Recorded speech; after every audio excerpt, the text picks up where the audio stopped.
Hello friends, तो आप सबका स्वागत है हमारे दिशा टॉपर एकेडमी चैनल पर। वीडियो अच्छा लगे तो चैनल को सब्सक्राइब जरूर कीजिएगा और अपने दोस्तों में ज़रूर शेयर कीजिएगा। आज हम लोग संज्ञा को कवर करने वाले हैं, तो आइए हम लोग संज्ञा को देखते हैं। सबसे पहले हम लोग देखेंगे संज्ञा कहते किसे हैं। सबसे पहले हम लोग देखेंगे संज्ञा कहते किसे हैं। संज्ञा कहते किसे हैं, संज्ञा किसे कहते हैं तो देखेंगे यहाँ पर दिया गया है, किसी प्राणी, वस्तु, स्थान और भाव के नाम को संज्ञा कहते हैं। संज्ञा होता क्या है तो संज्ञा हम लोग ऐसे आसान भाषा में बोल सकते हैं। संज्ञा कोई भी नाम ले लीजिए, कोई भी नाम है वो एक प्रकार का संज्ञा ही है। कोई भी हम लोग नाम रखते हैं, संज्ञा एक नाम है, संज्ञा एक नाम है। यहाँ पर दिया गया है संज्ञा संज्ञा किसी प्राणी, वस्तु, स्थान और भाव के नाम को संज्ञा कहते हैं। जैसे में राम, कृष्णा, रंजन, मेज, कुर्सी, कमरा, भारत, बिहार, भागलपुर, सर्दी, ये सब क्या है तो एक प्रकार का संज्ञा ही है। संज्ञा कह लीजिए तो कोई भी हम वस्तु का कोई भी वस्तु है, स्थान है, कोई नाम हो गया, ये सब क्या है संज्ञा ही तो है। क्या है तो संज्ञा ही तो है। क्या है संज्ञा ही तो है। उसी प्रकार से हम लोग देखेंगे संज्ञा के भेद। हम लोग क्या देखेंगे संज्ञा के भेद। संज्ञा का भेद कितना होता है हम लोग देखेंगे। संज्ञा के भेद कितना होता है। संज्ञा तो हम लोग जान गए, किसी वस्तु, प्राण, किसी वस्तु, स्थान, भाव के नाम को संज्ञा कहते हैं। जैसे कोई प्राणी हो गया, जैसे में यहाँ पर दिया गया है राम, कृष्णा, कमरा, भारत, बिहार, भागलपुर, मिठास, गर्मी, सर्दी, ये सब क्या है संज्ञा ही तो है। उसी प्रकार देखेंगे संज्ञा के भेद। संज्ञा आखिर होता कितना प्रकार का है तो संज्ञा के कितना भेद होता है तो 5 भेद होता है। संज्ञा के 5 भेद होता है। संज्ञा के 5 भेद होता है। यहाँ पर दिया गया है फर्स्ट नंबर में व्यक्तिवाचक संज्ञा। क्या दिया गया है तो व्यक्तिवाचक संज्ञा दिया गया है। क्या दिया गया है तो व्यक्तिवाचक संज्ञा दिया गया है। सेकंड में जातिवाचक दिया गया है। फिर यहाँ पर दिया गया है थर्ड में भाववाचक दिया गया है। एक मिनट, यहाँ पर क्या दिया गया है भाववाचक दिया गया है। फिर यहाँ पर समूहवाचक दिया गया है।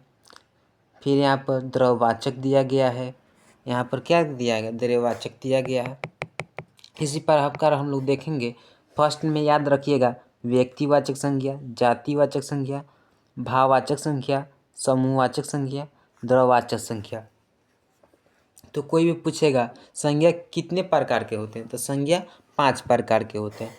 फर्स्ट में हम लोग पढ़ेंगे, फर्स्ट में हम लोग क्या पढ़ेंगे फर्स्ट में हम लोग पढ़ेंगे यहाँ पर फर्स्ट में देखिएगा, फर्स्ट में है आपका व्यक्तिवाचक संज्ञा। क्या है व्यक्तिवाचक संज्ञा।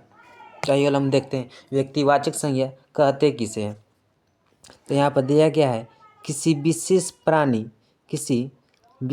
प्राणी, स्थान, वस्तु के नाम को व्यक्तिवाचक संज्ञा कहते हैं। इसे किसी, यहाँ पर हम लोग थोड़ा जूम कर लेते हैं, थोड़ा सा जूम कर लेते हैं, आप लोगों को साफ दिखाई दे। किसी वस्तु, स्थान वो बोध होता है, जैसे राम, सीता, हिमालय, गंगा, पटना आदि।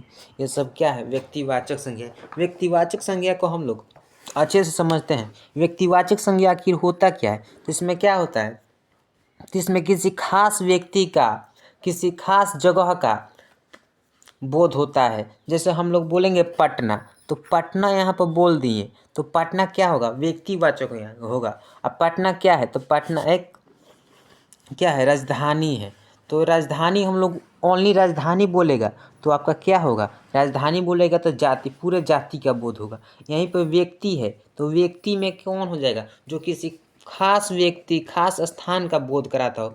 हम लोग क्या बोलेंगे भारत। भारत क्या है तो भारत एक खास नाम है। भारत एक खास नाम है। यहीं पर देश बोला जाए तो देश कौन सा हो जाएगा देश कौन सा संज्ञा हो जाएगा? देश देश आपका जाति में आ जाएगा, तो इससे पता नहीं चलेगा कौन से देश के बारे में बात हो रहा है। और वहीं पर भारत बोल दे, भारत, वहीं पर भारत बोल दे, क्या भारत बोल दे, तो भारत क्या हो जाएगा? भारत एक व्यक्तिवाचक हो जाएगा। जैसे यहाँ पर आपका बोल दे बिहार, बिहार, बिहार क्या होगा? बिहार, तो बिहार आपका व्यक्तिवाचक हो जाएगा। वहीं पर बोल दे राज्य, राज्य, तो राज्य बोलने का मतलब हमको पता चल रहा है किस राज्य के बारे में बात हो रहा है। तो नहीं पता चला वो क्या होगा? जातिवाचक हो जाएगा। तो आइए लोग अच्छे से हम लोग देखते हैं। तो आप लोग समझ चुके होंगे व्यक्तिवाचक किसे कहते हैं। तो किसी विशेष प्राणी, स्थान, वस्तु के नाम को व्यक्तिवाचक कहते हैं। जैसे यहाँ पर दिया गया, इसे एक व्यक्ति, वस्तु, स्थान का बोध होता है। जैसे राम, सीता, हिमालय, गंगा, पटना, ये सब क्या है? तो व्यक्तिवाचक संज्ञा है। उसके बाद हम लोग देखेंगे 2 नंबर में क्या दिया गया है। 2 नंबर में जाति पढ़ेंगे। जाति तो हम लोग समझ चुके हैं, जाति होता क्या है। जातिवाचक संज्ञा, जातिवाचक संज्ञा तो हम लोग समझ चुके हैं, इसको भी हम लोग देख लेते हैं। दिया गया है जिस संज्ञा से किसी जाति के संपूर्ण पदार्थों का बोध हो उसे जातिवाचक संज्ञा कहते हैं। जैसे गाय, घोड़ा, फूल, फल आदि, औरत। यहाँ पर हम लोग बोलेंगे क्या? लड़का, लड़का, तो हमको पता चल रहा है किस लड़का के बारे में बात हो रहा है? नहीं, तो यहाँ पर पूरा क्या हो रहा है? पूरा जाति का बोध हो रहा है, तो क्या होगा? जातिवाचक हो जाए। यहीं पर नाम रख दिया जाए राम, तो यहाँ पर पता चल रहा है हाँ राम को बोला जा रहा है, तो ये क्या होगा? व्यक्तिवाचक हो जाएगा। ऐसे कनेक्ट करके याद रखिएगा। नेक्स्ट आपका क्या है? नेक्स्ट में हम लोग देखेंगे, नेक्स्ट में भाववाचक संज्ञा। भाववाचक संज्ञा कहने का मतलब क्या है? भाववाचक संज्ञा 3 नंबर में क्या है? भाववाचक संज्ञा। तो इससे हम लोग को पता चलेगा क्या? जिस संज्ञा से किसी वस्तु या व्यक्ति के गुण, धर्म, स्वभाव का बोध हो उसे भाववाचक संज्ञा कहते हैं। जैसे बुढ़ापा, चतुराई, मिठास, मित्रता, बचपन, सुंदरता। विशेष, विशेष में देखिएगा आई, ता, तो, वट, हट, पन आदि प्रत्यय लगा हो तो भाववाचक संज्ञा होता है। इसका ट्रिक भी यहाँ पे। भाववाचक कहने का मतलब क्या हो? जिससे हम लोग महसूस कर सके, उसे हम लोग महसूस कर सके, उसे देखा ना जा सके। जैसे हम लोग बोलते हैं ईमानदारी, ईमानदारी आपका क्या हो सकता है? उसके गुण उसके देखने से थोड़ा पता चलेगा, वो एक भाव है जो उसके अंदर है। कोई भी हो गया, बुढ़ापा, मोटापा, ये सब क्या है? मिठास, मित्रता, ये सब क्या है? एक भाव ही तो है। उसके बाद नेक्स्ट हम लोग देखेंगे, नेक्स्ट में हम लोग देखेंगे, नेक्स्ट में क्या है आपका? 4 नंबर में समूहवाचक संज्ञा। समूहवाचक संज्ञा, इसमें क्या होता है? जिस शब्द से समूह या झुंड का बोध हो उसे समूहवाचक संज्ञा कहते हैं। जैसे सेना, सभा, मेला, कक्षा, ये सब क्या है? तो समूहवाचक संज्ञा। समूहवाचक कहने का मतलब क्या? यहाँ पर भीड़ की बात होगी। क्या होगी? तो भीड़ की बात होगी। यहाँ पर भीड़ की बात होगी। यहाँ पर क्या दिया गया? सभा, सभा एक आदमी का थोड़े होता है। मेला, मेला में एक ही आदमी थोड़े रहता है। कक्षा, कक्षा मतलब क्लासरूम, यहाँ पर एक ही बच्चा थोड़े पढ़ते हैं। सेना, सेना में कोई एक ही थोड़े रहता है, यहाँ पर बहुत सारे लोग रहते हैं। इससे क्या हो जाएगा? समूहवाचक संज्ञा हो जाएगा। तो आप सबको पता होगा जहाँ भी भीड़ की बात होगी वहाँ पर समूहवाचक संज्ञा। उसके बाद हम लोग देखेंगे लास्ट द्रववाचक संज्ञा। द्रववाचक संज्ञा होता क्या है? द्रववाचक संज्ञा क्या देखेंगे? तो द्रववाचक संज्ञा 5 नंबर में है द्रववाचक संज्ञा।